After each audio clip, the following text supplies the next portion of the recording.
Hello, Archie Dunlop here with Talking Astrology with Archie on Wednesday, February the 14th, 2024. Happy Valentine's Day. And Valentine's Day is going to be my theme in this video. And I'm going to look at Valentine's Day from two perspectives.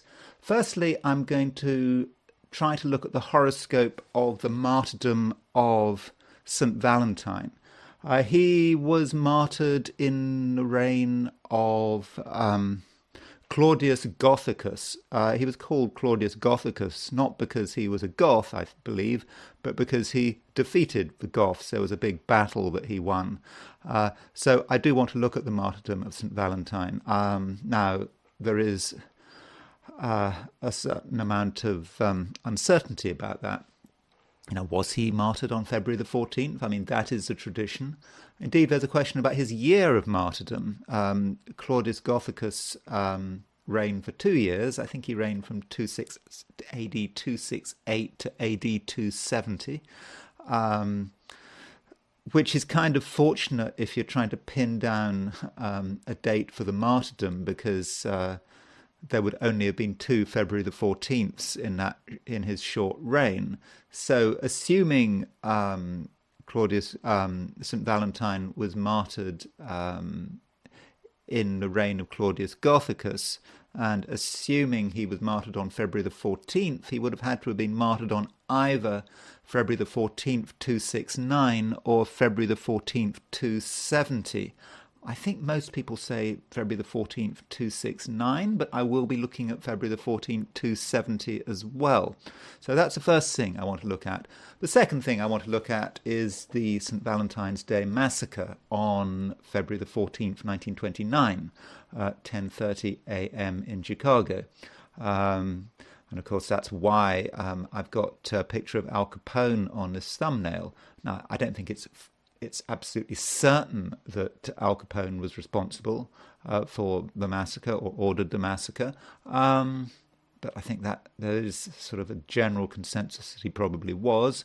So I will be looking at Al Capone's horoscope as well as the chart for the massacre. But before I do that, I want to look at the astrology and the I Ching for today, which is Wednesday, February the 14th, 2024. So here we go. Now there's top right, that's a picture of Al Capone, and I think also that's a picture of St. Valentine. I think he was an Italian priest, born in I think he was born in Umbria, sort of central Italy, in the town of Terni. Okay, so what is the main theme for today? Well, the main theme has got to be the conjunction between Mars and Pluto, which is exact today. I've already talked about it, but it's not just something that lasts for one day. I think in many respects it dominates the early to mid-week. And Mars-Pluto, it's a time when, we have a lot of power at our disposal. I mean, if we want to use power, we can certainly use it, and we can focus it on particular things. We can be very definite about what we want, and maybe we can defeat our enemies. But if we don't use this Mars-Pluto conjunction, we may find that other people are using it. So don't be surprised if there are people out there who are being very manipulative. They are using their energy with with everything they've got, and they're focusing at particular goals. Now, I should say that one of the confusing things about Pluto is that Pluto can enhance, but it can also hide. So sometimes with Mars conjunct Pluto, we may be actually afraid of Mars. Mars is something we're not really comfortable with, and we may actually be less assertive than usual because we're hiding our assertiveness because we're afraid of it. I think you have to be careful there. Some things do have to come out into the open, and it is a time for being very clear about our likes and dislikes. Though, in terms of the intensity, we should remember that this Mars-Pluto conjunction is not in Scorpio. It's in Aquarius. Yes, it's in a fixed sign, but it is in an air sign. So it's not as crazy and, I don't know, obsessive as it would be in as it would be in Scorpio or even Cancer. No disrespect there to Cancerians. Nothing wrong with having a Mars-Pluto conjunction in Cancer, because not many people around Mars-Pluto conjunction in Cancer. Well, I don't think anyone's alive who's got Mars-Pluto conjunction in Cancer. So yes, so we do need to use our power, but use it responsibly. So what else is going on? The moon is moving into Taurus. The moon moves into Taurus London time at 2 minutes past 3 in the afternoon. So if you're in the UK, if you're in Western Europe, then late afternoon and this evening you're going to have moon in Taurus. If you're in New York, the moon goes into Taurus at 2 minutes past 10 in the morning. So really for most of the day the moon is in Taurus. And if you're in Los Angeles, Seattle, Washington, Vancouver in Canada, or Vancouver in Washington for that matter, there are 2 Vancouvers at least, then the moon will go into Taurus at 7:02 a.m. So it really will be a Taurian day. If you're in Australia, New Zealand, the moon doesn't go into Taurus until tomorrow, I'm afraid. Well, I mean, all things being equal, moon works better in Taurus than in Aries. So what does it mean for the moon to go into Taurus? Well, moon moving from Aries to Taurus, that is a big sign change. Moon in Aries is sort of assertive. It's quite impulsive. It responds to everything going on around it. One stimulus comes, moon in Aries has to respond. It's fast, it's quite exciting. Moon in Taurus, by contrast, is slower, although the moon is exalted in Taurus. Moon works very well in Taurus. It's all about sort of creating stability.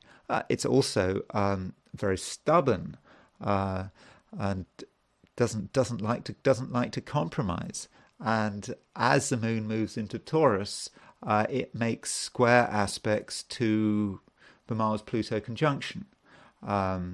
So, maybe that's acting as a trigger, So, for example, I don't know, let's think of Volodymyr Zelensky. Zelensky has got his Mars at 0 degrees Leo. So he's got a Mars-Pluto opposition his sun in Leo at the moment, and then the moon is making a square to it. So, for example, if we know his time of birth and date of birth, so Volodymyr Zelensky, president of Ukraine, it could be today, Wednesday, it could be a very interesting day for him. Could be a lot going on. Maybe he has to be careful. So that's really the main stuff going on. We've got Mars-Pluto conjunction. We've got moon going into Taurus, and that moon in Taurus is going to square the Mars-Pluto conjunction.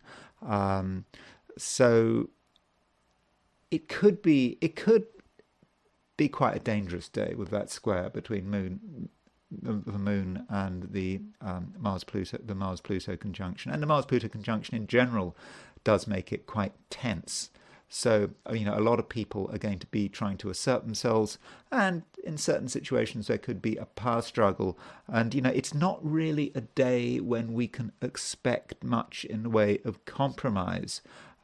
So trying to get people to compromise, trying to get people to look at things from another perspective may actually be quite difficult.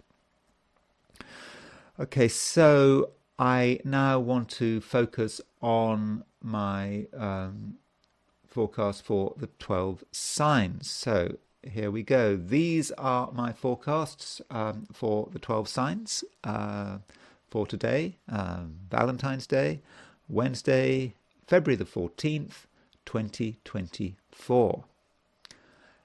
Aries, some of your power and dynamism is going to dissipate, or at least you're going to be not quite as dynamic as you have been over the last couple of days.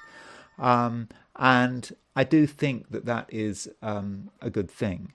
I think you're going to be able to be more focused. You're going to be more relaxed, and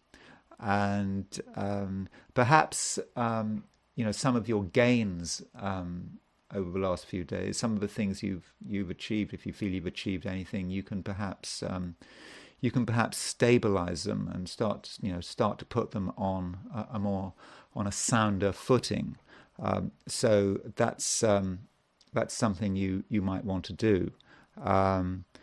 In terms of money, I do think there is work to be done, Aries. You need to consider your finances, because sometimes Aries, if you're an Aries, you don't really like to worry too much about money. Money is annoying, and it's kind of beneath you, and you'd rather just do what you feel is right and spend what you feel is right, and not worry about it too much. But today, I think you do have to consider what you're spending your money on, how you're spending it, where you're spending it, looking through the books, that kind of thing. It might feel boring, and it might not be something you want to tell people you're doing, because it does feel rather beneath you. But I do think that it is something that is worth doing. Aside from that, in terms of other people, and I suppose it is Valentine's Day. Some people are concerned about Valentine's Day and how you're relating to partners, and you're probably easier to deal with than you were yesterday. You are more down to earth. At the same time, when considering the other people in your life, you may feel that they are in a process of change. I mean, I think I mentioned this yesterday. This is because Venus is moving through the last few degrees of Capricorn, and so they might be quite thoughtful. And they're not quite sure where they want to go and what they want to do. So if Valentine's Day is important to you, then it's probably not a good idea to have plans, because if you have plans, the other person might not agree with your plans. So do take it easy on that score. Yeah, because the people close to you are in a process of change, and I do think you need to respect that.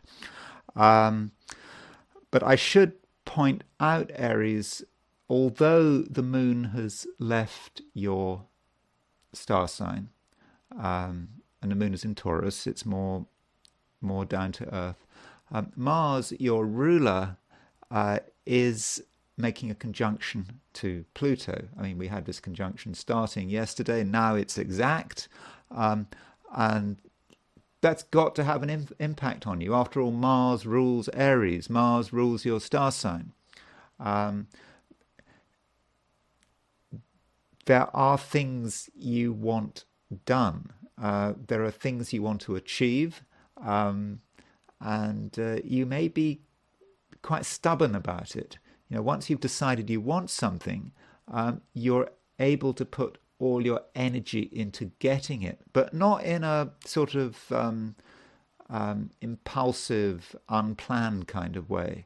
It's very, very focused.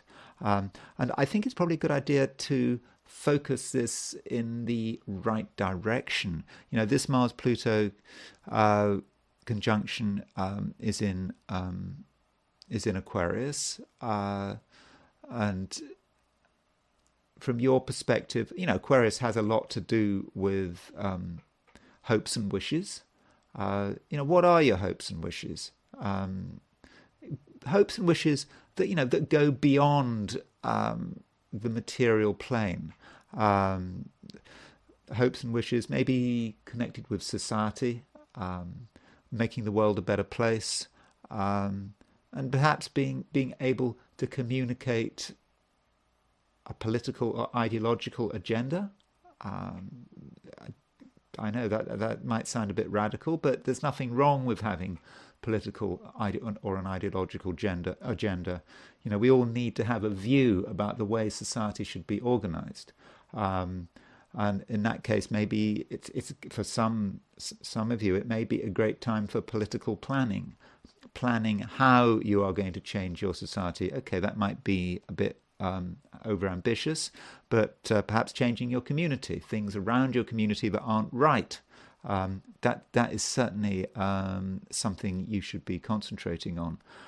Finally, in terms of your social life, I think many of you are going to want to have a busy social life, but you do have to consider whether or not you're going to be able to manage it in the right way.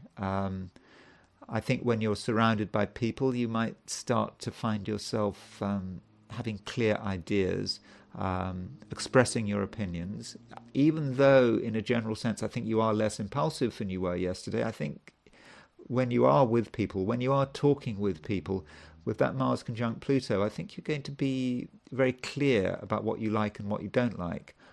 That might be a good thing, but it might put some people off. But maybe that's also a good thing. Maybe there are some people you're just not on their wavelength ideologically, and maybe it's time to say thank you and goodbye. I mean, I know that we shouldn't be thinking about politics, but I think politics is important today for Aries, and if you absolutely don't agree with someone on politics, well, obviously you shouldn't fall out with someone over an ideological or political issue, but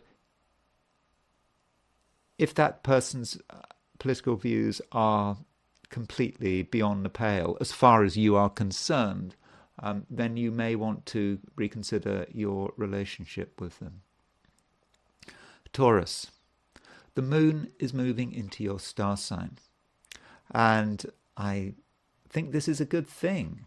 Not only is your star sign made stronger by the moon's movement into Taurus, but the moon is exalted in Taurus.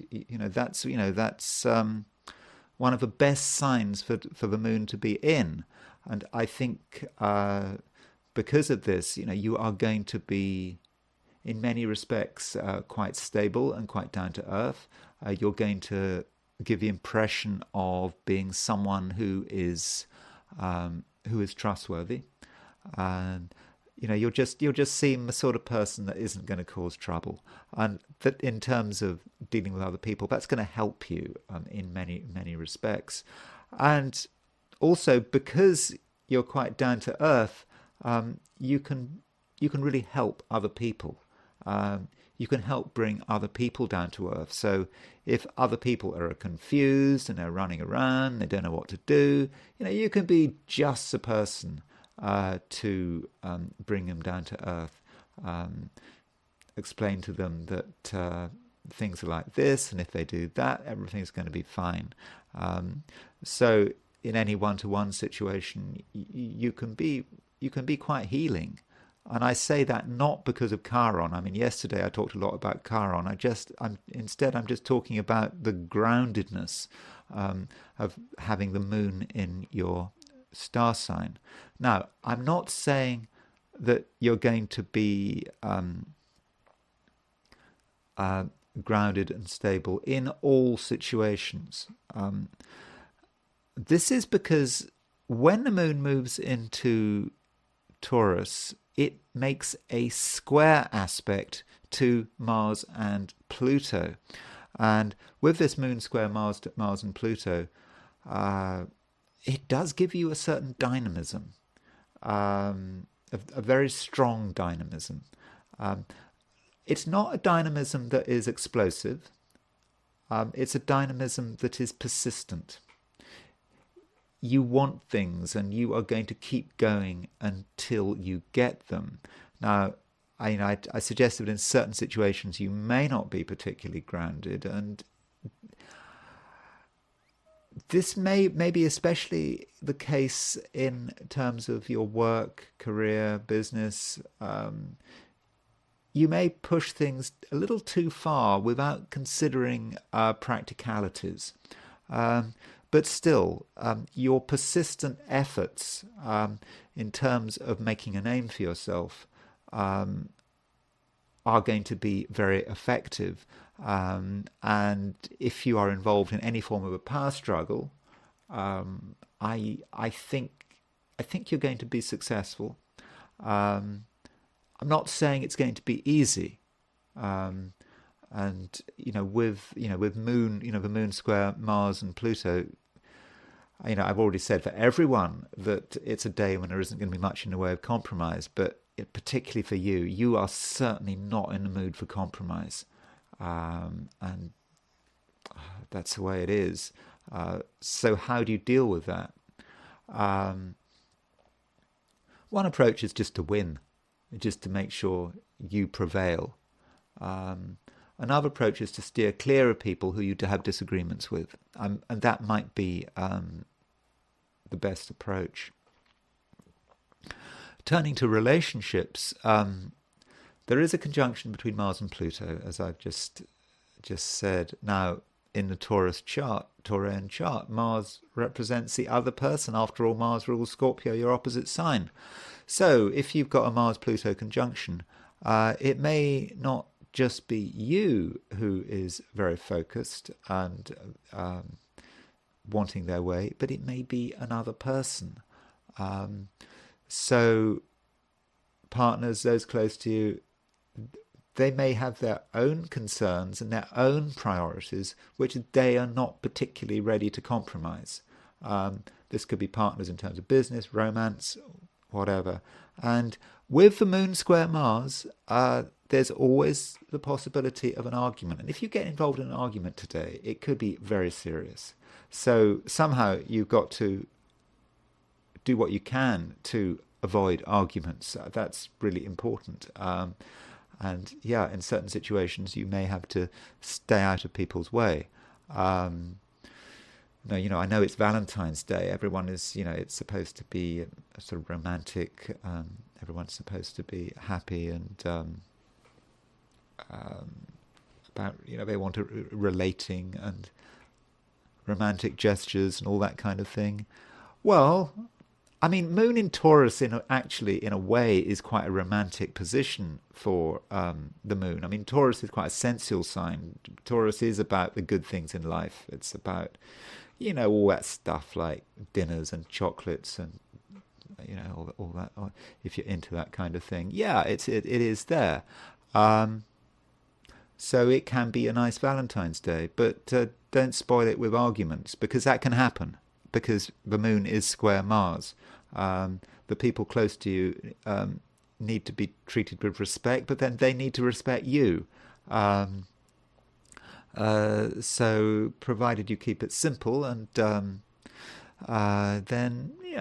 it should be an okay day as far as relationships are concerned. But it is a powerful day. And I think, Taurus, it might be a good idea if you can focus some energy into career and business. That is really where the constructive action is. It might not be easy, but there are certainly going to be benefits there. Gemini, you're feeling a bit removed from what's going on around you. Removed and maybe a bit analytical. You're thinking about your way of viewing the world, and you look at what other people are doing, and you're thinking, well, maybe that's all a waste of time. That is a Gemini problem, isn't it? I'm speaking as a Gemini. You can just analyze things, just analyze them into nothing. That is a Gemini trait, and you're not particularly interested in what other people are doing. not really. Now, you are interested in some things. I think that today, in many respects, you want, broader horizons. There's a Mars-Pluto conjunction. That Mars-Pluto conjunction is in Aquarius, and Aquarius has a natural affinity with your star sign. Aquarius and Gemini, they're both air signs. So there is a natural affinity there. And I think in an ideal world, Gemini, you would be putting your energy into doing things which give you a broader perspective. You may be considering your basic beliefs about the world. But when you think about the world and you think about the way the world should be, you may be troubled. I think the world could be troubling for you today, Gemini. You look at the way the world is going and you're thinking, well, it's not going anywhere good if you really analyze it. And that is a tendency for Gemini to really analyze it, And in extreme situations, there might be a sense of hopelessness. Now, when I say hopelessness, I don't mean hopelessness about you, but hopelessness about the world around you and where it is going.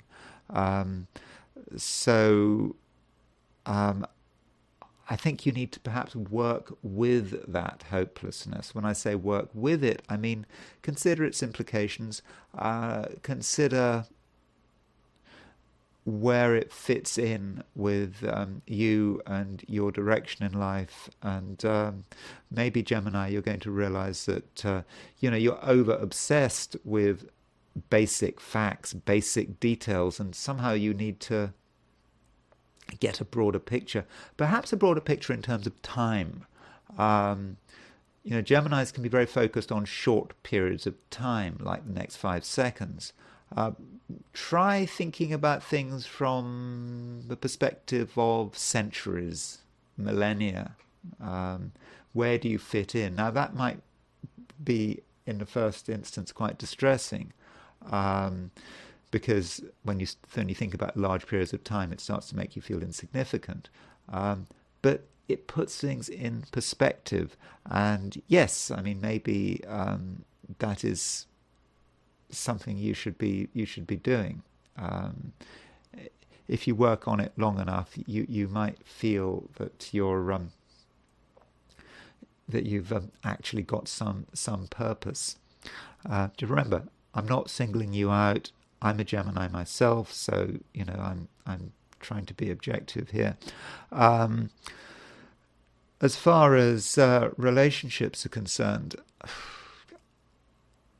I'm not convinced that today is a great day for relating. Unless it's on a sort of very, very private level. The moon is currently in Taurus. From a Gemini perspective, Taurus is a very introspective sign, from your perspective. And you may not want to get too involved with any one other person. In fact, you may regard other people as being a drain on you. You may take the view that other people just hold you up. Other people are not taking you where you want to go. And that might relate to all other people. Even if you know someone really well, you just might feel that they're not really going in a direction you want to go. And I think you probably just need to accept that. It is the way it is. So put yourself first, for sure, and just consider the possibility that today you might function better when you're alone, unless you're dealing with a relationship that you're very, very familiar with, that you're extremely comfortable with, where there's no room for uncertainty. Cancer. Well, Cancer, it looks like being a good day. After all, the moon is your ruler. Moon rules Cancer. And the moon is moving into Taurus. And the moon works very well in Taurus. The moon is exalted in Taurus. And as soon as it moves into Taurus, it moves into the same sign as Jupiter. So I think you're going to feel, increasingly comfortable today, as if you're in the right place. It's not okay. In one sense, it's not particularly dramatic having the moon in Taurus, because you're going to be looking for comfort. You're going to be looking for groundedness. You're certainly not going to want surprises. But I should point out, though, that when the moon moves into Taurus, it does make a square aspect with Mars and Pluto. I think in the first instance, you are going to be hesitant. You're going to look at the people around you, look at the people you have to deal with, look at the world around you and think, this is not something I want to deal with. And it may be that you have to go through some kind of argument, some kind of crisis, some kind, I won't say meltdown, but something has to give. It'll be short. But once it's happened, once the tension has reached peak, once it's broken, then the day will start will start being really good, and you can enjoy everything that's on offer. And in terms of your social life, as the day progresses, the day does get better, but it's a social life that's very much on your terms. So yes, be in contact with your friends, and other associates, but choose people who are stable and down to earth. Particularly with the moon square Mars. With the moon square Mars, people that aren't on your wavelength are going to really annoy you, and that could spoil everything. So be careful there. And if you're with people, the moment you feel an argument brewing, you do have to consider how you're going to respond. Is this an argument you can deal with? Can you see things like on the other side of the argument? Or is it just something that's just going to fester? So you have to make a judgment there. If you believe this argument is going to get out of control and nothing good is going to happen from it, then just get out. Just focus on someone else. Or maybe you feel that you can see it through to a successful resolution. Though, I should say, Cancer, it's not a day when it's going to be easy to find compromise. But as far as in terms of relationships, and I know it's Valentine's Day, the moon is in Taurus. It is moving to a conjunction of Jupiter. Okay, the conjunction of Jupiter doesn't happen until tomorrow, but Taurus is it's quite a romantic sign. So if you're Valentine's Day stuff, all that thing that some people are into can work very well for you, provided there isn't an argument, because the moon squares Mars. Just do consider that. Leo, you are in a situation where you feel that things could be better. And I mean that in actually quite a positive way, because if you feel that things could be better, then you are motivated to make change. But you need to have a decent timescale. You can't expect everything to be fine like right now. It takes time, and it takes patience. So, consider what you want to achieve, not today, but maybe by the end of a week or by early next week, and then start to think about how you're going to achieve it. And in particular, if you want to get anything done, especially in the short term, you're going to have to negotiate other people, because there is a Mars-Pluto conjunction today, and that Mars-Pluto conjunction takes place in Aquarius, your opposite sign. So with a Mars-Pluto conjunction in Aquarius, your opposite sign, and with the moon making a square to that Mars-Pluto conjunction, there is a danger that you get yourself involved in some real battles. So yes, other people probably can't be avoided, but other people can cause a lot of trouble. And they're not going to be in the mood for changing their mind. So short term, whatever plans you've got, you do have to consider how other people are going to be able to help and hinder those plans. And mainly, I'm afraid, it's going to be hinder.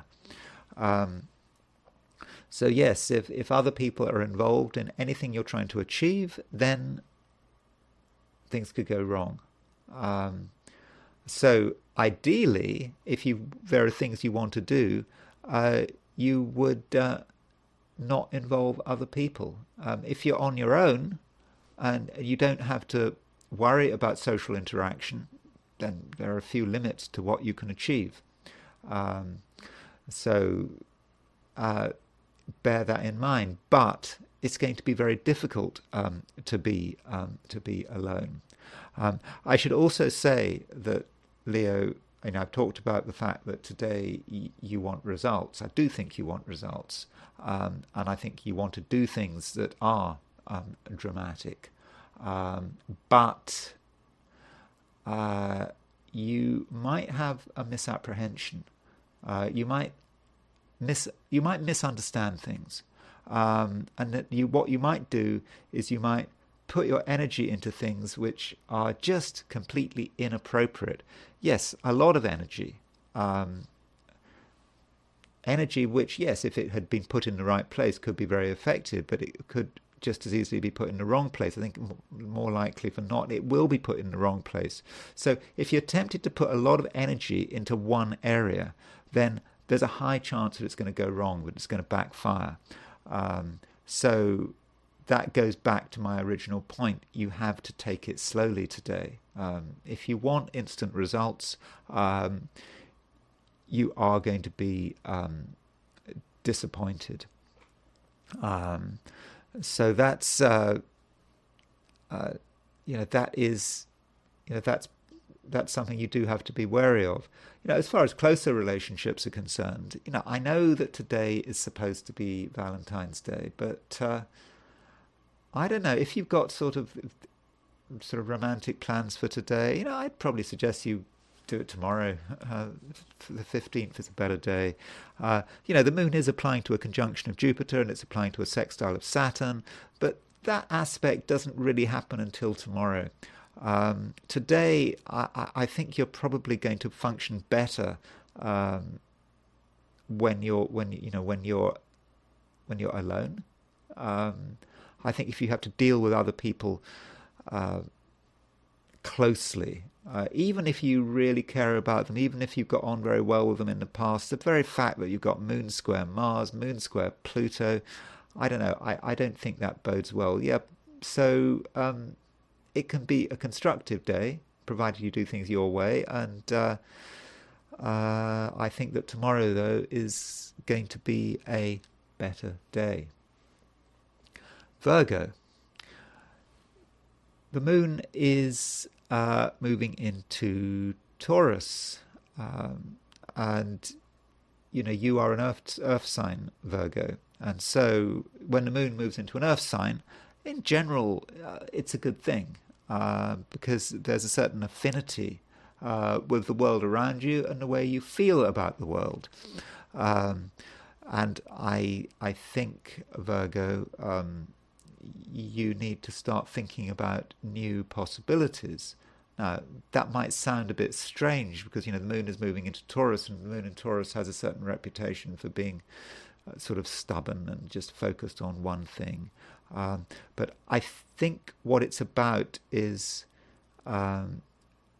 taking things that you thought were theoretical and you thought were possibilities but were just fantasies, and taking them and turning them into something real. This may apply to your philosophical and religious beliefs. So from a spiritual perspective, for example, you might have these spiritual ideas, but you're kind of thinking, well, this is a fantasy. Is this really real? And maybe you'll start to see it in the real world. Look at what's going on around you. Look at the coincidences going on around you. And relate these back to your fundamental spiritual and philosophical beliefs. And you might see a connection. You might start to see evidence that something beyond yourself is actually working out in the real world. You've got to be imaginative there. You've got to be open to that possibility. You also have to be open to the possibility, Virgo, that the way you've been organizing your life, and organizing your life, if you're a typical Virgo, that's a very important thing. The little routines you've created for yourself are not entirely satisfactory. They're not giving you everything you want.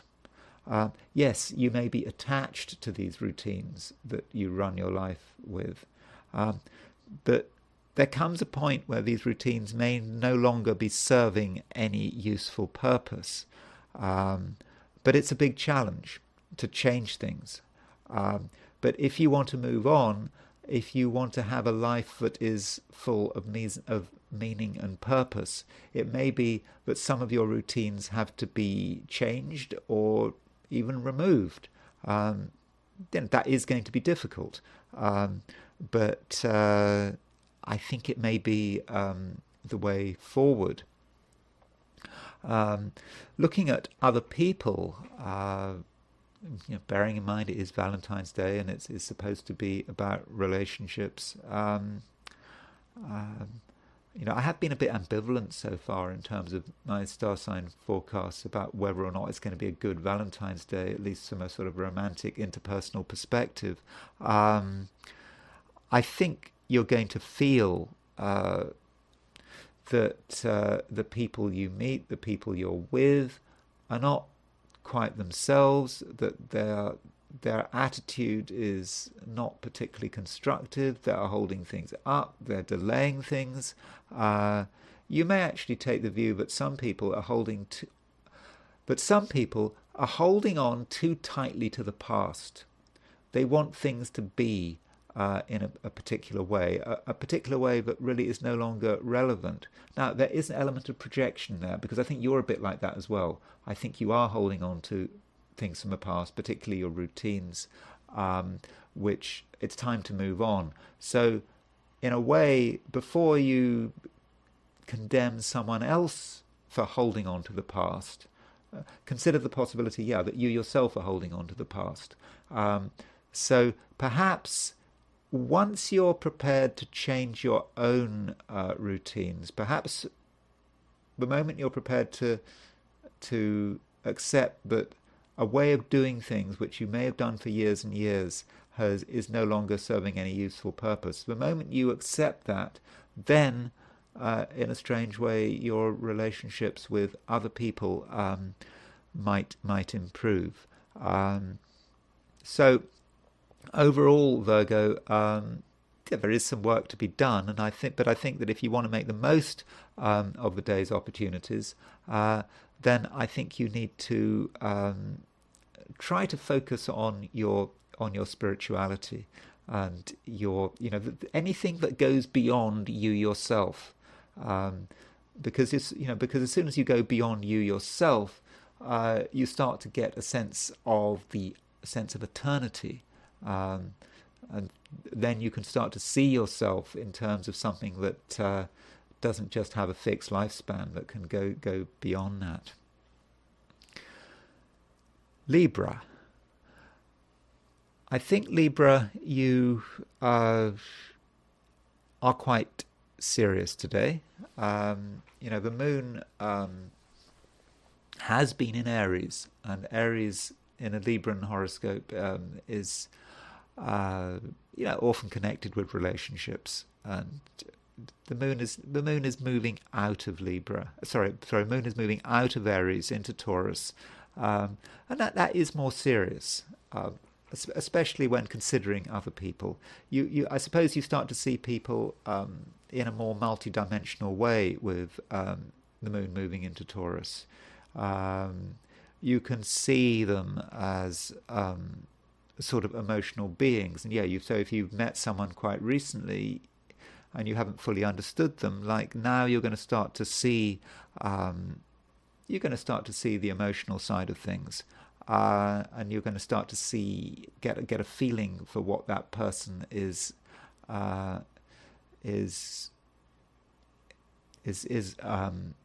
like on an emotional level. Now that might be a bit difficult, especially with the moon in Taurus making a square to Mars. Remember. In the Libran horoscope, Mars rules Aries. Aries is your opposite sign. So Moon square Mars can be about a conflict, a situation where you and another person do not see eye to eye. And so the question is, how do you manage a conflict? Now, as a Libran, you always think that every conflict can be managed, because you're a Libran. Librans are about balance. They're about creating peace. At least that's for stereotypical Libran. But I don't think you can ever reach that stage, or at least today you can't. It's not, as I've been telling everyone, it's not about compromise. If you find that you and someone else have a difference of opinion, you need to accept that fact, because there's nothing you can do about it. Now, one aspect of this difference of opinion may be, there's someone close to you and they want to do something. They want to do something that's very important to them. That's not going to be something you're going to want to do. So what do? You could say, well, let's just let's have a happy, peaceful time. So let's just do what's easiest. Do what leads to the lowest level of conflict. I'm not sure if that's the right approach, because then you're going to be unhappy. This is not a time, Libra, where you should be compromising, where you should be doing things other people's way. You need to think about yourself, and if someone else wants to be creative in their own particular way, then just let them do it. Don't interfere, but you don't have to be part of it. And in a general sense, other people, particularly partners, those close to you, they're going to be very focused on their own thing. Remember, Mars is conjunct Pluto. Mars is your relationship ruler. Other people could be obsessed, and you just need to accept that obsession, I think. But again, you don't have to become part of that obsession. This is a Mars-Pluto conjunction, though in Aquarius. I wouldn't have said that Mars-Pluto conjunction in Aquarius is passionate. I would have said yes, it was more obsessed, and I don't think obsession is anything you want to be part of. Though you have to consider the situation. I suppose some obsessions are constructive, aren't they? Um, uh, so if it's an obsession that you share, then that's fine. But I think with the Moon squaring the Mars-Pluto conjunction, I think it's unlikely you're going to be dealing with shared obsessions. I think you'd be quite uncomfortable about that. But overall, Libra, I think you just need to respect your own emotional balance with the Moon moving into Taurus. You know, you are perhaps more delicate than you realize, and you need to respect that delicacy. Also, remember that Venus is your ruler. As I think I said yesterday, Venus is changing sign. It's moving. Not immediately changing sign, but it's moving through the last degrees of Capricorn, and so you are in a process of transformation.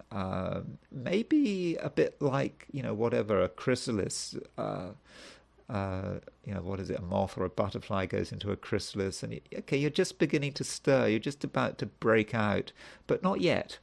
And I think perhaps you need a couple more days to work out what's going on before you're able to sort of fully reveal yourself. Scorpio.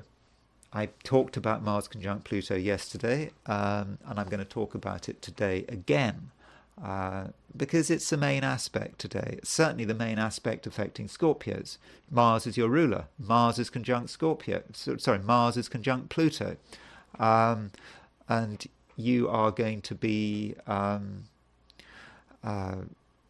very, very focused on yourself and what you need to do and what you want to achieve.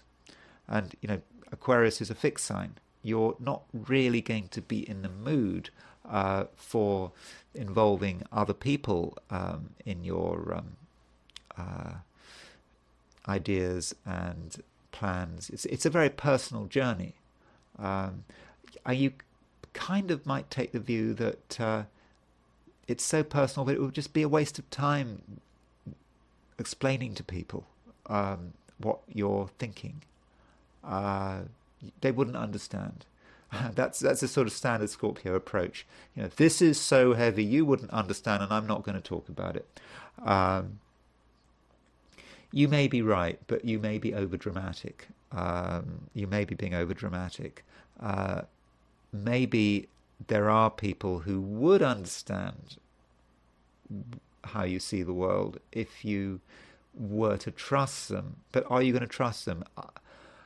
Scorpios have a certain reputation for being untrusting, and I don't think today is a day when you're going to be particularly in the mood for trusting people. Yet people probably can't be avoided because the Moon is starting to move into Taurus. So, Taurus is your opposite sign. Taurus is the other for Scorpios. And so with the Moon moving into Taurus, I think there are going to be certain people who really can't be avoided. Okay, this really applies if you're in the Americas or Europe, West Asia. If you're in East Asia, Australia, New Zealand, this doesn't really apply to you, but because the Moon really goes into Taurus tomorrow. But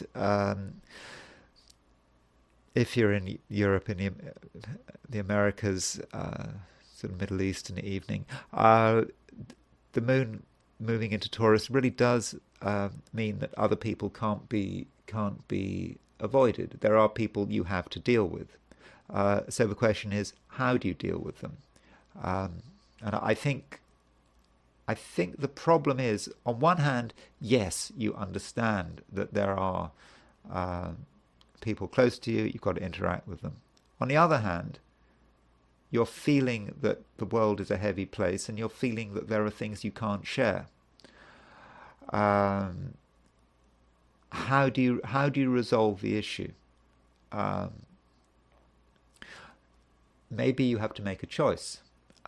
if you really can't share your particular view of the world and your priorities, maybe you should stay out of other people's way.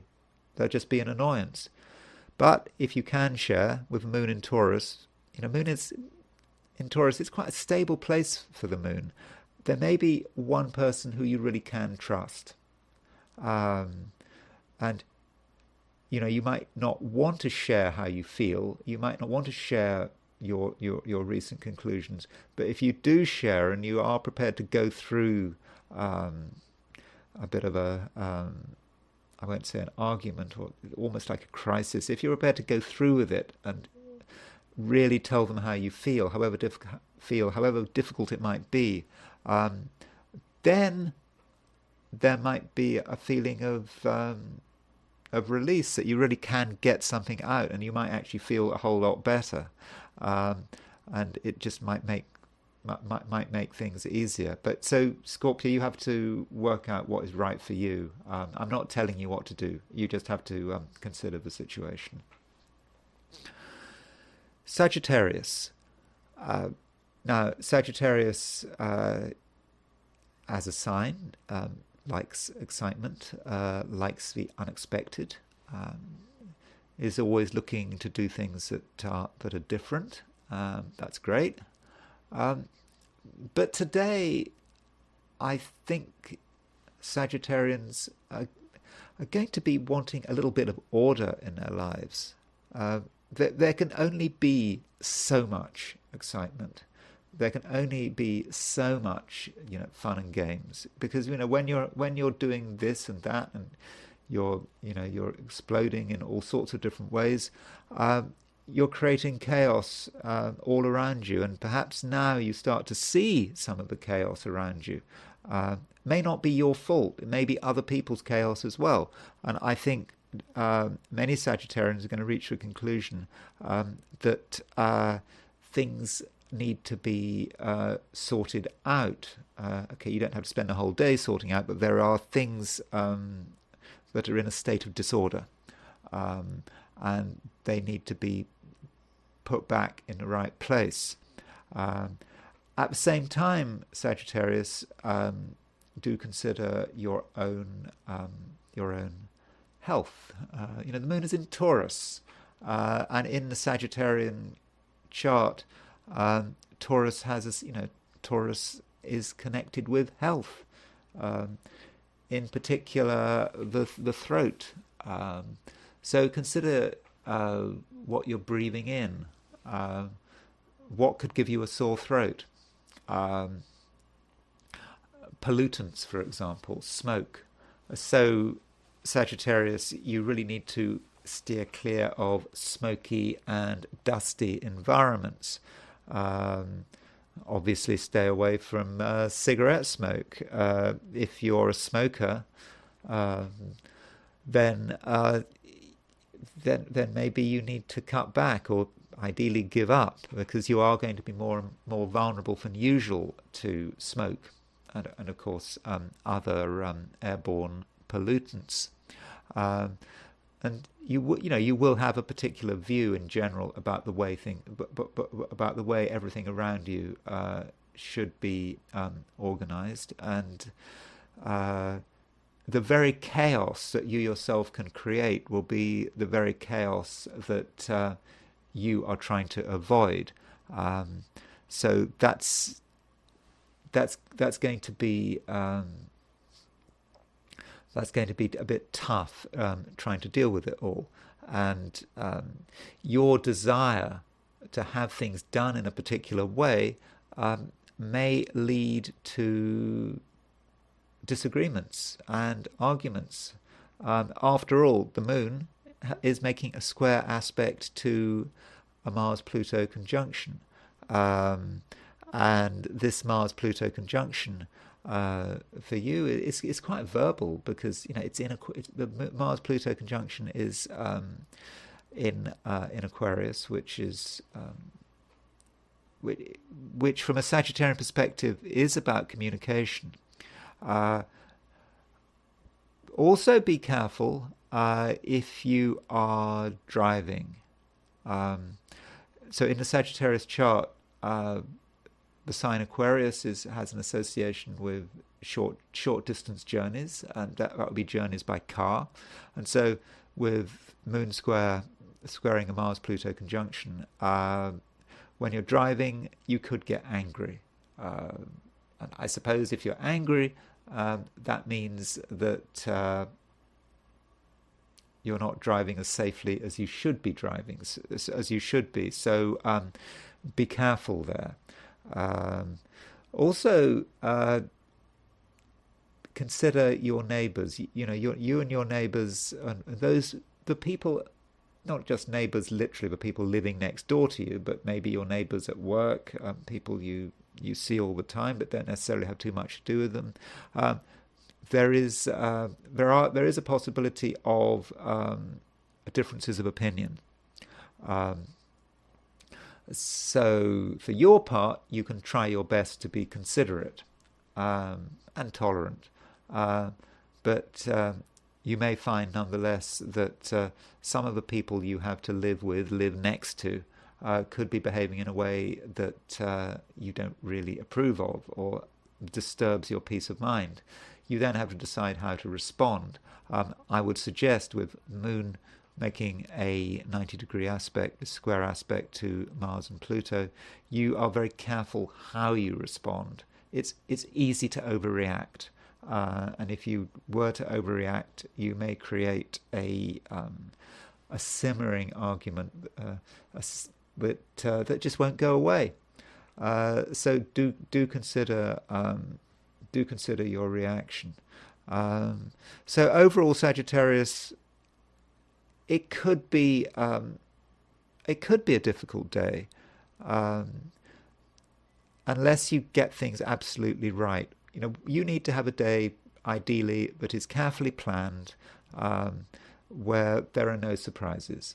If you can manage that, then it should be okay. And I should say that tomorrow, Thursday, is going to be a better day than today, I believe.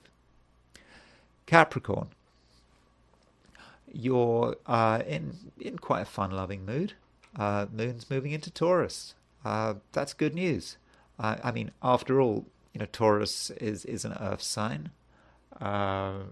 Capricorn is an Earth sign. You're quite you're quite creative. You're in most cases a fun person to be around. And I mean, I know Capricorn isn't often associated with levity and fun, but you know, that's just a textbook stereotype of Capricorns. So yes, you can make things happen, and you'll have some good ideas for sort of livening things up. At least that's the good news. Bad news. Money could be an area of conflict. You and other people might have disagreements about how money should be spent. It may not just be that one person is overspending and another person has a view that money should be saved rather than spent.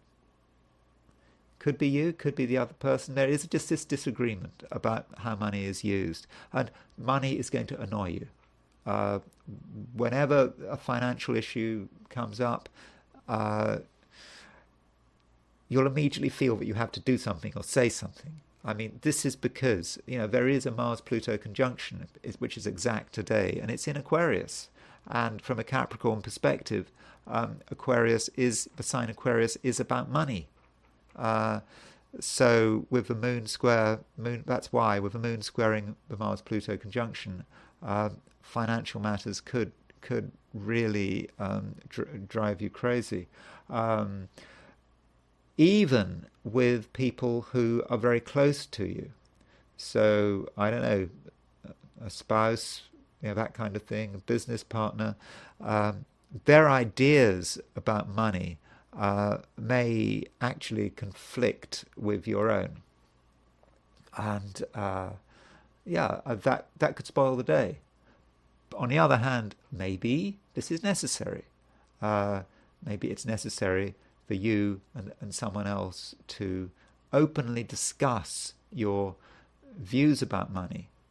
You're not going to reach any agreements today, I don't think, but you can start a discussion, and maybe later on you can reach some conclusions and even reach an agreement. But yeah, today I don't think agreement is going to be easy to find. In fact, probably impossible to find.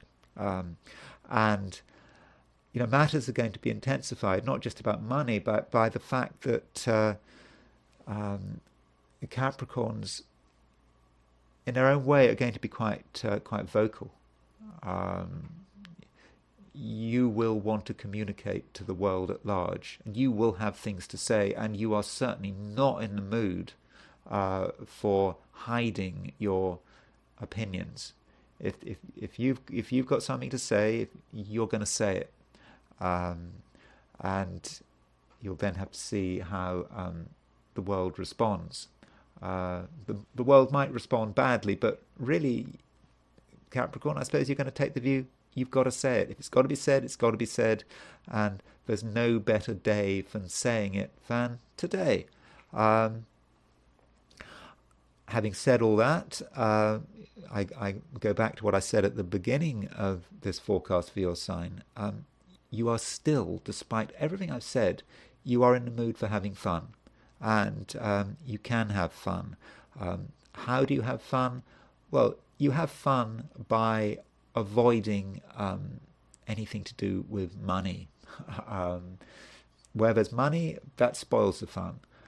So, I don't know, I suppose it's Valentine's Day. Some people like to do stuff on Valentine's Day. So, yeah, I have fun on Valentine's Day. But whatever you're doing, it shouldn't cost anything.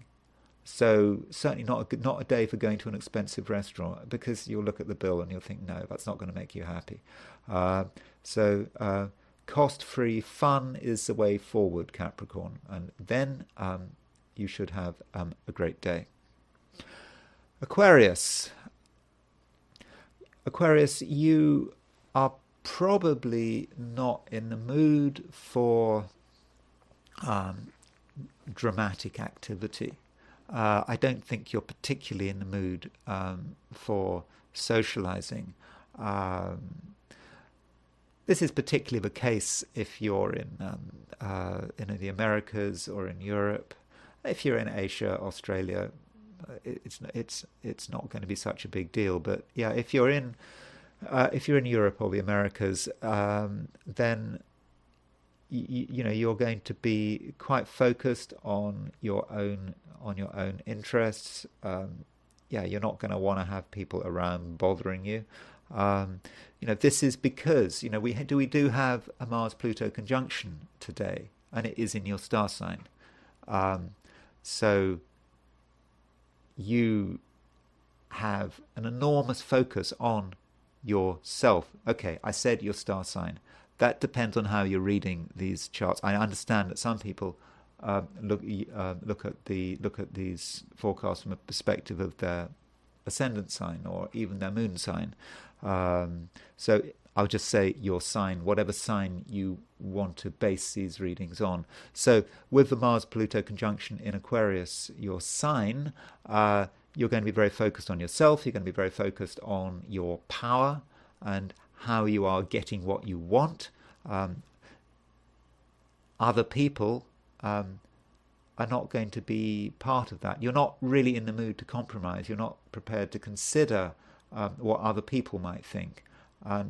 Normally that's a problem, but I think today you probably shouldn't have to apologize about that. That's the way you are. You are very focused. But of course, when you are very focused, you can achieve a great deal, and I think that is something you can do. But with all that power, you do certainly need a certain amount of responsibility.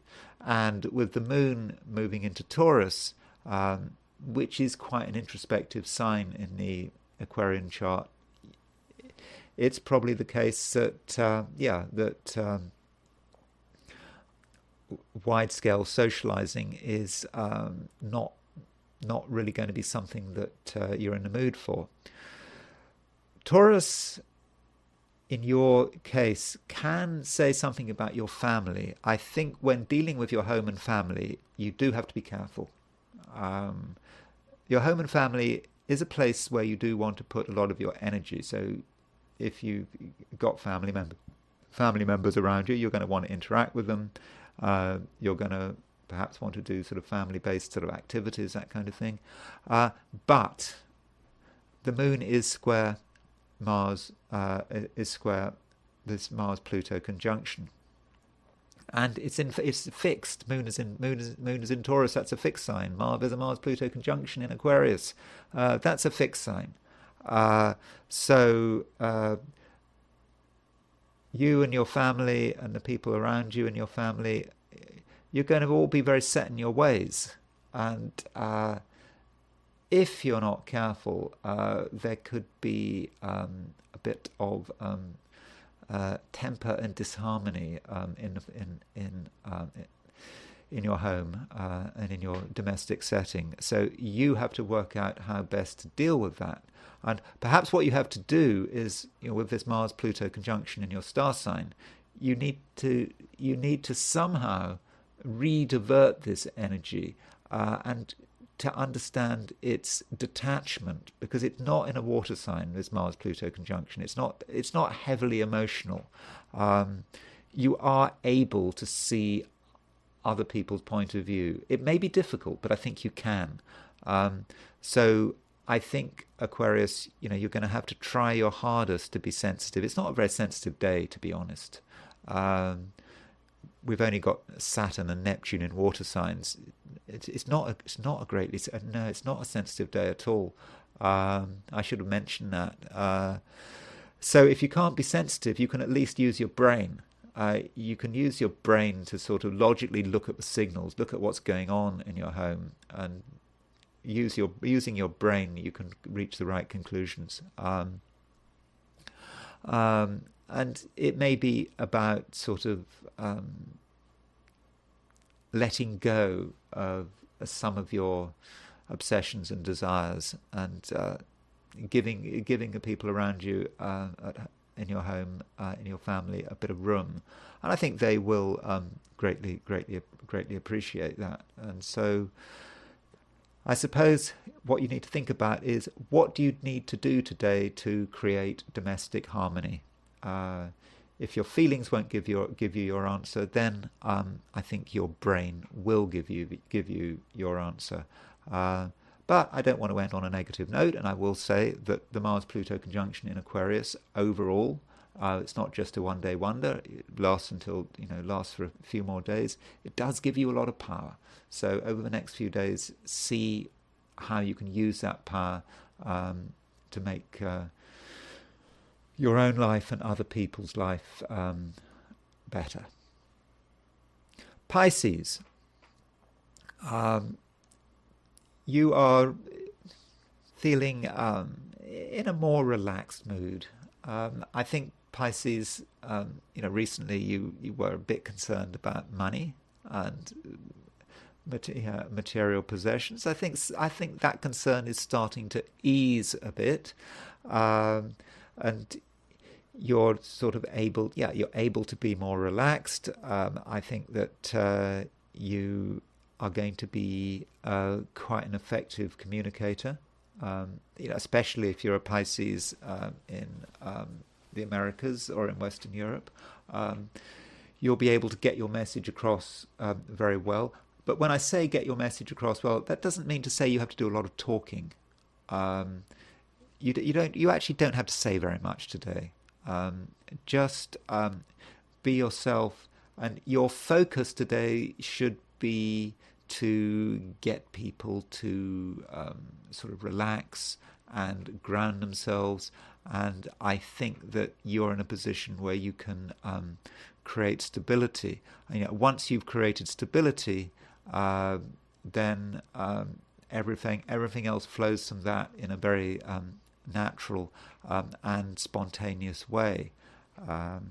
And this is to do with the fact that the moon is in Taurus, and the moon is actually making a conjunction to Jupiter, your ruling planet. because Jupiter rules Pisces. Now, this conjunction isn't actually exact until tomorrow, but it is building as the day progresses, and I think you're going to start to feel it. And I think that through your words and actions, yes, you can create a fair amount of harmony. But I have to say that behind the scenes there are things going on. There is this Mars-Pluto conjunction today. It's in Aquarius, which is the previous sign. It's a sign before Pisces. So you're capable of being on the surface sort of very relaxed and easygoing, but under the surface there are things going on. You're really thinking about what you want. You're thinking about your plans for the future, and there may actually be a certain amount of impatience there. You do want things to happen right now, this minute, but you also accept that it's not going to happen now, this minute. I mean, not least because you're not in the mood. You're not really in the mood for showing the world who you are, what you want, and what you can do. You're not really in the mood for that. You kind of want to go for the easy option, just to be sort of relaxed and not cause chaos and put everyone else at their ease. And I think that's fine. But Pisces, you do have to recognize that at some stage you are going to have to tell people what you want and what you don't want. It may just not be today. Yet we can't avoid the fact that the moon is making a square to the Mars-Pluto conjunction, and I think this may have some relevance to the way you communicate. I think that in most cases, Pisces, as I've already said, you're going to be able to communicate in such a way that puts people at their ease. You can make people feel comfortable. That is true. But you're going to be thinking something else. And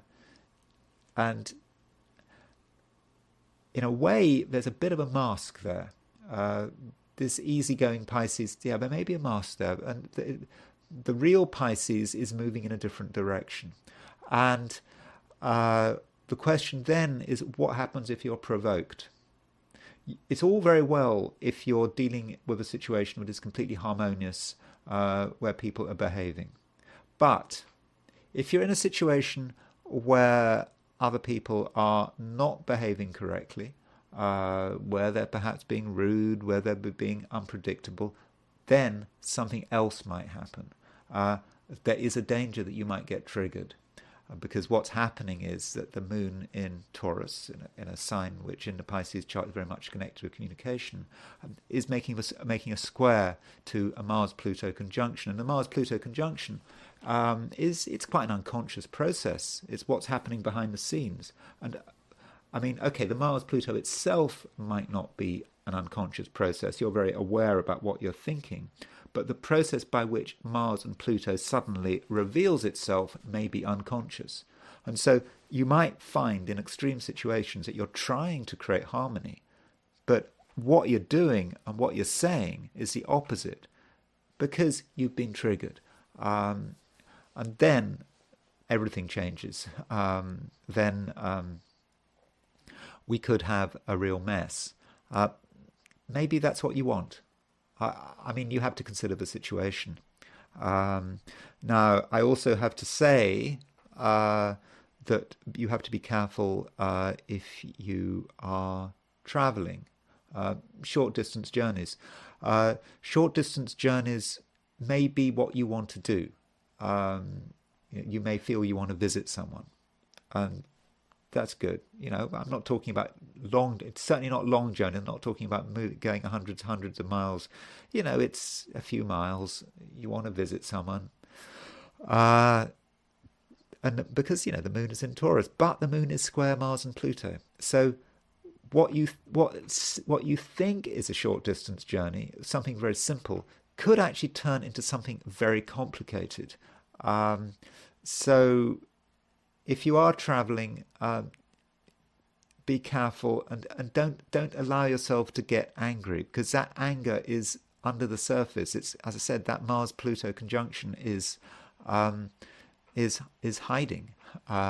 It's in the sign before Pisces, or use the astrological jargon. It has a 12th house feel to it. So I'm not going to encourage you to repress anything, but at the same time, you don't want to behave in an over-the-top way when you hadn't planned for it. When you're planning to have a nice, calm, easygoing day, then suddenly something triggers you, and that could spoil everything. So Pisces, just be careful and try to keep it simple if you can. But don't repress it. If it has to be expressed, then try to express it in a way that is as natural as possible. Okay, I now am going to look at the I Ching for today, which might give a different view. My readings have been, my astrological readings for today have been, I suppose, dominated by that Mars-Pluto conjunction. We just cannot avoid that Mars-Pluto conjunction. I think it's going to affect all of us in different ways. So in terms of the I Ching, I asked the question, what is Wednesday going to be like for those watching the I Ching segment of this video? And the first hexagram I got was hexagram 60, which is limitation. Limitation does suggest a certain amount of discipline, and what we have to realize is that we can't be in all places at once. We can't say yes to everything. We can't say yes to everyone. And in terms of our talents and abilities, we've only got a finite amount of talents and abilities. We're not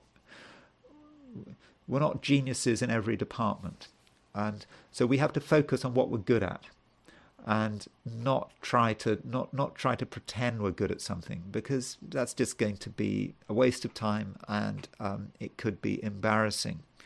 Limitation is also about not doing things which are harmful, which we think might be harmful. I mean, limitation might be about being a smoker and giving up smoking. If we think we're eating too much, it's about eating less.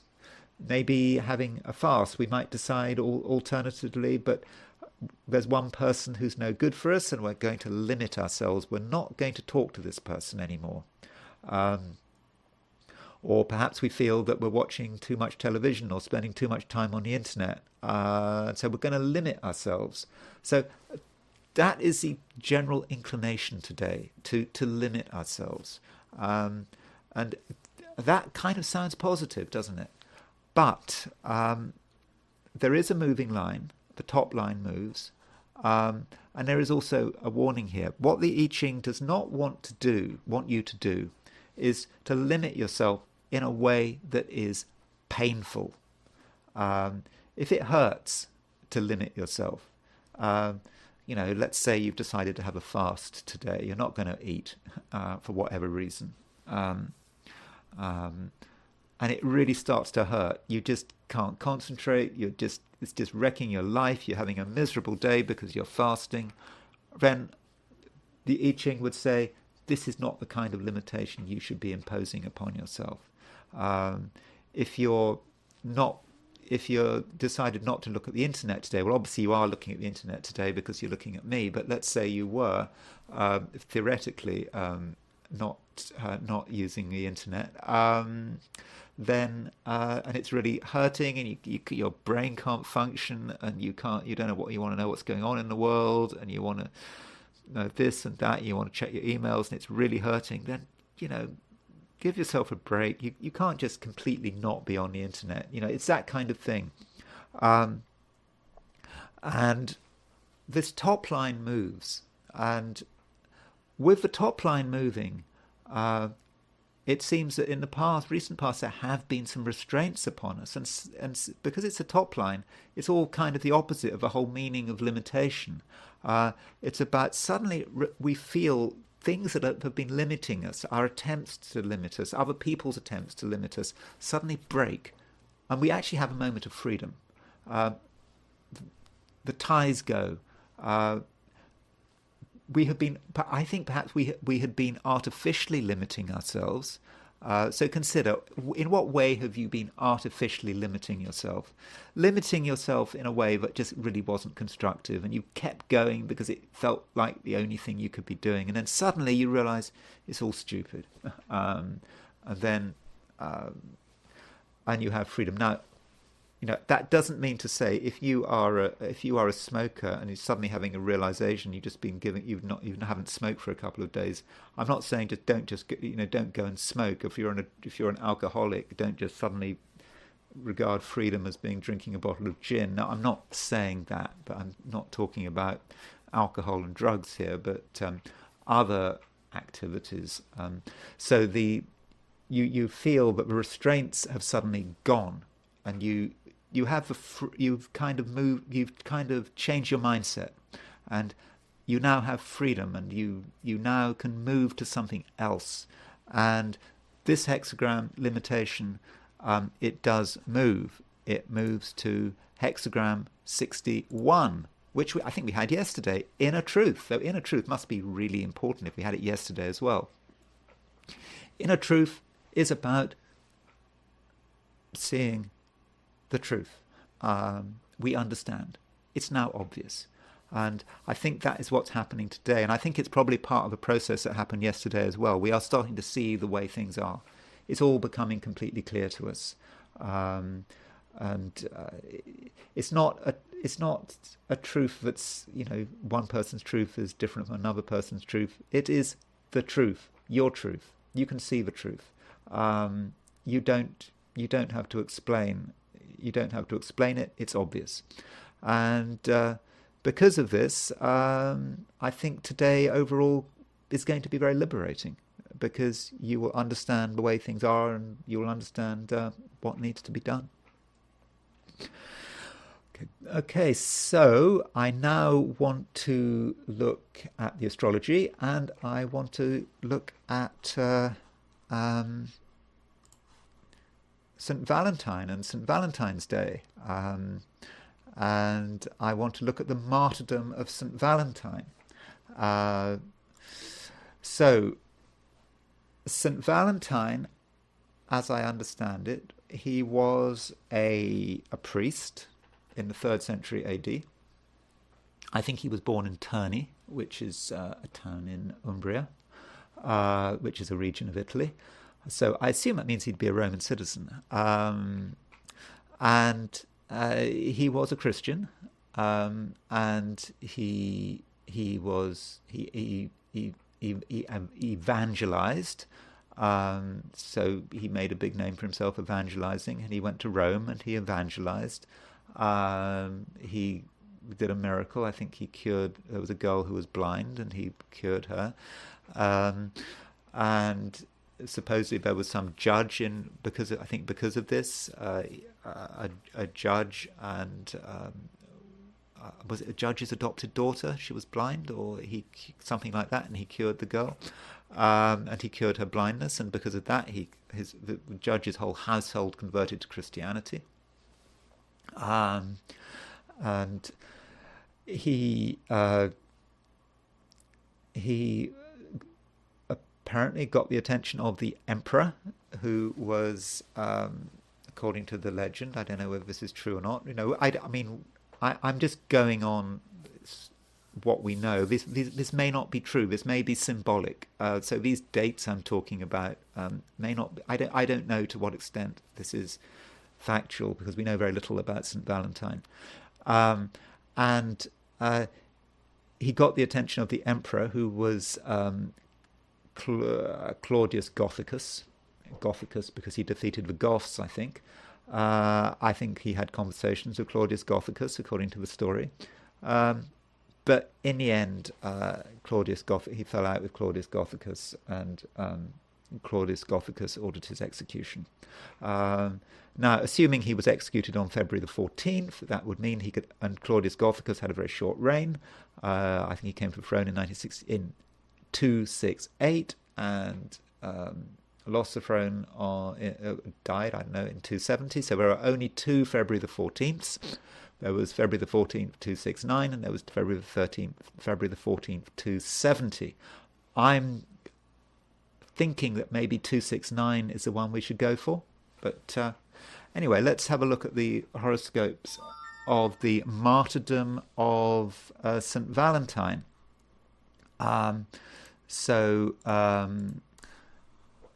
Let's look. Obviously, I do not have the horoscope of St. Valentine.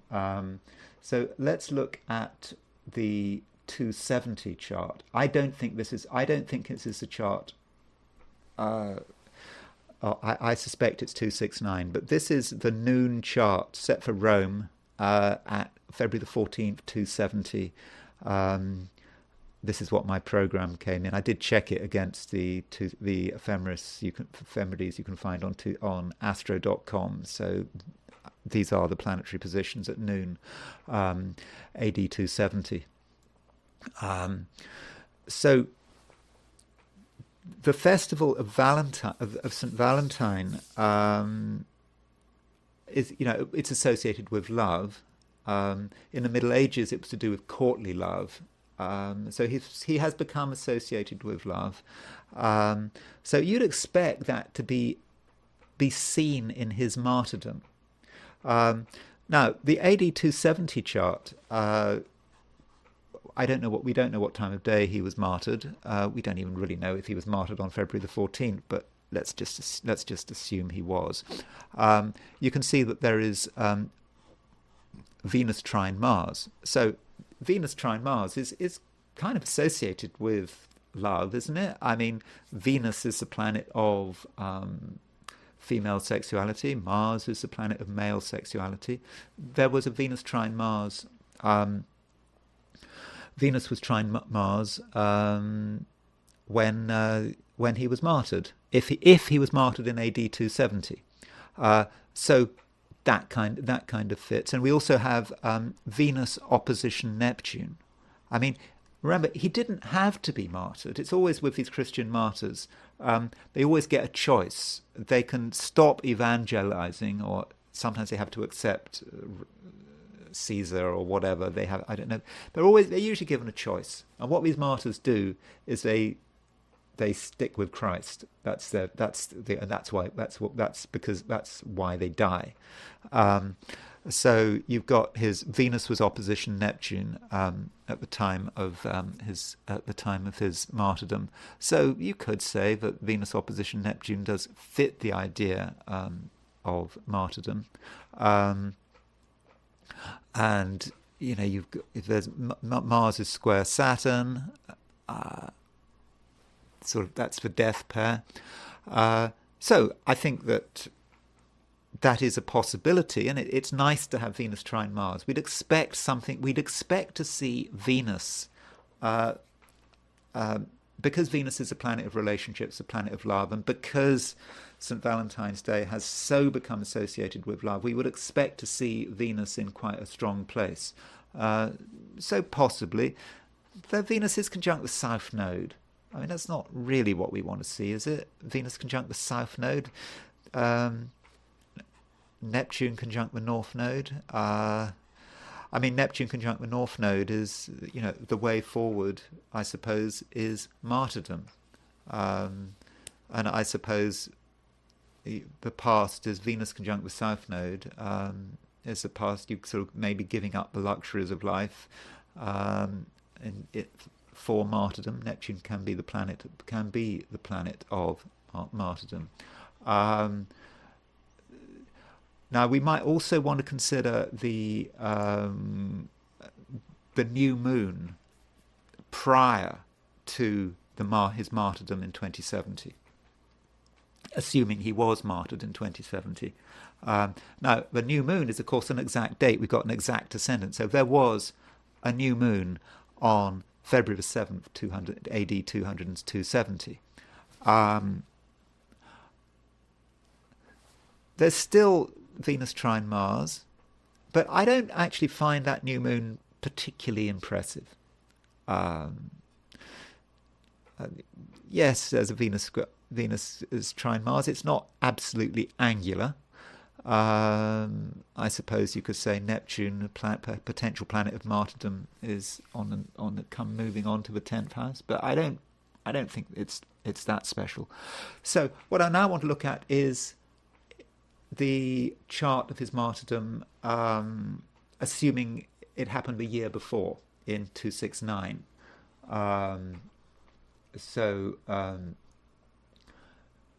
We have this chart. So this chart is for February the 14th, 269 at noon in Rome. So here we have Venus in Pisces. Now, Venus is well placed in Pisces. Venus is exalted in Pisces. And Venus is, it's not trine Mars. We've lost that. But it is sextile Jupiter. Jupiter is quite a religious planet. And so here is a saint's day that has become associated with love. And Venus and Jupiter are in mutual reception. Venus is in the sign of Jupiter's sign. Jupiter is in Venus's sign.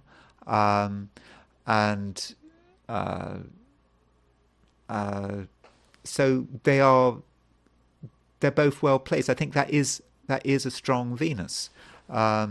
Venus is trine Neptune. The moon is starting to make an opposition to Neptune. At noon in Rome on February the 14th, AD 269, there was an exact moon-Neptune opposition. So the moon separating from the sextile with Venus and the trine with Jupiter, moving to the opposition of Neptune. I don't know. For me, that seems to be more descriptive of martyrdom. I mean, we don't see any Mars-Saturn here, but when you've got Venus-Jupiter mutual reception, that perhaps gives us the idea of something exchanging places. So he's executed. I think he was. Story was he was ordered to be beaten and then beheaded. I suppose that's because he was a Roman citizen. So that sort of fits. Now, looking at some lunations before that, I think I've got his lunation. So this is the full moon before his martyrdom. So this was February the 4th, 269, and there's the full moon. Venus is exactly on the midheaven, which we would expect. Venus is prominent there, and Venus is the closest planet to the midheaven. And look at Mars. Mars now is at 21.6. Was at 21.6 Sagittarius on February the 4th, 269. So there was a Venus-Mars sextile, which sort of fits the full moon before the martyrdom of St. Valentine. Mars on the 7th house. There were lots of things going on in the Roman Empire, I suppose, and the martyrdom of St. Valentine wasn't the only thing. It is starting to get a bit hazy what was going on. There don't seem to be clear records about what was happening to Valentine. So that would fit a martyrdom, plus the fact the beginning of Valentine's Day. Finally, this is the new moon before his martyrdom. So this is the new moon for January the 19th, 269, set for Rome. And you can see that this new moon is conjunct Venus. In fact, it was an eclipse. So there was an eclipse on January the 19th, AD 269. There it is. You can see it's on the south node. So that new moon, I'm not quite sure. It seems to be quite a powerful eclipse. But you had an eclipse conjunct Venus less than a month before his martyrdom. So anyway, I think that fits. That fits. I don't know for sure whether he was martyred on February the 14th, 269, or February the 14th, 270. Astrologically, I would probably go for 269, but I don't know. Yeah, I thought that's interesting. If it was 269, he eclipse conjunct Venus was immediately before, less than a month before his martyrdom. Okay, so now I want to turn to the Valentine's Day Massacre. So the Valentine's Day Massacre took place on February the 14th, 1929. So what happened was, it was all about, supposedly sort of you had these gang warfare. There was one gang run by Al Capone, another gang run by some, what was his name, Bugs Moran or something like that, and 7 people were gunned down on January the 14th, 1929. And it was sort of the peak of the sort of the Chicago gang warfare. And, Al Capone had been a real sort of hero to some people. Apparently he'd been a semi-professional baseball player, and he was sort of popular, as big criminals like that sometimes are. But after the Valentine's Day Massacre, it just went too far. And I think that was pretty much the end of Al Capone. As we know, a few years later, he was convicted of tax evasion, but he was already suffering from syphilis, and he died, I think, in the 40s. But he was racked with syphilis by the time he died. So we don't know for sure that Al Capone ordered the Valentine's Day Massacre. But nonetheless, it would be useful to look at his chart. I don't really get his chart. I don't find his chart particularly impressive. And I look for sort of transits and directions that he might have been experiencing at the time of the Valentine's Day Massacre. I couldn't find anything. Of course, I don't have his time of birth. So from an astrological point of view, I'm thinking, did he really have anything to do with it? I don't know. But I don't have his time of birth. I don't really want to say much about Al Capone. Suffice to say, he had a sun in Capricorn, opposition Mars. So I suppose Sun-Mars opposition might represent someone who is quite violent, and he certainly was violent. So that is one. That's one way of looking at his chart. That sun on the 27-26 Capricorn is interesting for another reason, because Al Capone has actually become quite iconic. He is the most famous of all the gangsters. I know there have been other gangsters who have been famous of that period, like Bonnie and Clyde, and obviously Bugs Moran, and what was his name, Dellinger. But Al Capone seems to have been the most famous of them all. Even though he was quite young, he was 30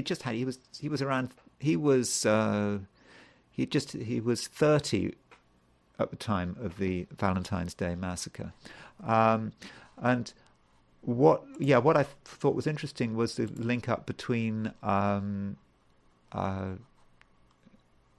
Capone and the United States. So if you look at the United States' chart, and you compare it with Al Capone, all I wanted to point out is that Al Capone's sun at 27-26 Capricorn is right on United States' Pluto. So that may be telling us something about the United States is Pluto. Given that the United States has a Pluto return at the moment, the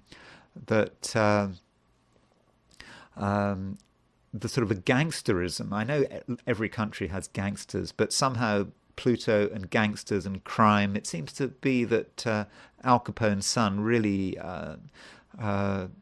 links up there with the United States as Pluto. And so Al Capone, in a way, is a face of the United States. He's not some alien, some weird criminal who just happened to impose themselves on the United States. No, that's if you want to understand America, Al Capone is one of the faces of America. Now, as far as looking at the massacre itself, I'm not going to spend long on it, but there's some really interesting stuff going on with the chart of the massacre.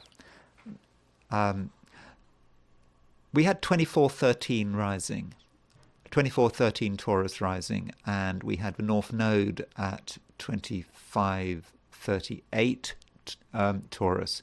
In other words, the North Node was conjunct Algol, the head of the demon. Remember Perseus, the constellation of Perseus, holding up the Gorgon's head. That's Algol. So it is certainly about death. Ras Al Ghul means the head of the demon. And so we've got that rising at the time. 10:30 apparently is when these people went into the barber's shop and killed these 7 people. They never got any of the culprits, which is kind of amazing. So that's the first point. And look at the sun. The sun is triggering that. So you've got sun, square the north nodes. So the sun was hitting a nodal axis, was hitting... So definite triggering there. Then I want to look at some midpoints. Now, I've talked about midpoints quite a lot in these videos. And I want to try and use this chart to illustrate to you why midpoints are important. And it's all about symmetry. And I want to show you a symmetrical relationship in this chart. And I want to do this by removing a load of planets. So there's our regular chart. And what I want to do is I want to successively remove some planets. I'm going to remove Pluto, I'm going to remove Neptune, I'm going to remove Uranus, I'm going to remove Saturn, I'm going to keep Saturn, and I'm going to give you a very slimmed down chart. You see that the planets are starting to go. I'll remove the nodes. I'll remove Chiron. I will... okay, I'll keep the part of fortune because... I better... And I'll put Mars back.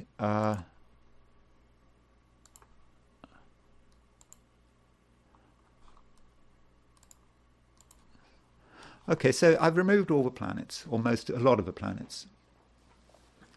Now, at the time of the Valentine's Day massacre, there was a Mars-Pluto opposition, as you can see. Not an exact Mars-Pluto opposition. But, it was within 6 degrees. So that kind of fits. Mars-Pluto opposition is about death, but, this is quite a wide Mars-Pluto opposition, so it's not absolutely exactly there. And there was a Moon-Sun sextile. So Moon-Sun sextile and a Mars-Saturn opposition. So what's the big deal about that? Okay, so now look at the symmetry there. Look at the symmetry of the Mars-Saturn opposition and the Sun-Moon sextile. So the midpoint, I think you can see, if you've got the Sun at 25 Aquarius and the Moon at 25 Aries, the midpoint is going to be 25 Pisces. I think you'd agree on that. So likewise, Mars, Saturn, where is the midpoint of this going to be? 25 Pisces. So the Mars-Saturn midpoint, that is the death axis. the Mars-Death pair, is conjunct the Sun-Moon midpoint. And you can see the symmetry between Mars and Saturn and the Sun and Moon. I think that symmetry is pretty clear. That's when it lined up on that day. And furthermore, Mercury is 45 degrees from the Mars-Saturn and the Sun-Moon midpoint. So Mercury is not what Mercury means about it being a communication planet, whatever. Mercury is the final trigger. So Mercury brought together the Sun-Moon midpoint and the Mars-Saturn midpoint. And so the Sun and Moon, it's, well, Charles Harvey describes it as a cosmic marriage or something like that, but it gets coloured by that Mars-Saturn. It's the final culmination of it all. And I think I think that is a very clear demonstration of why we need to use midpoints in astrology. I don't even have to use a 90-degree dial. It's in the natal chart without having to mess with dials. We can see the symmetry there between the Sun and Moon and the Mars-Saturn and the Sun-Moon pair and the Mars-Saturn pair. And so that was what was going on at the time of the Valentine's Day Massacre. One other point about the Valentine's Day Massacre, which is a sort of a generational point that I just quickly wanted to make. So the Valentine's Day Massacre happened in 1929, February 1929, and February the 14th, 1929.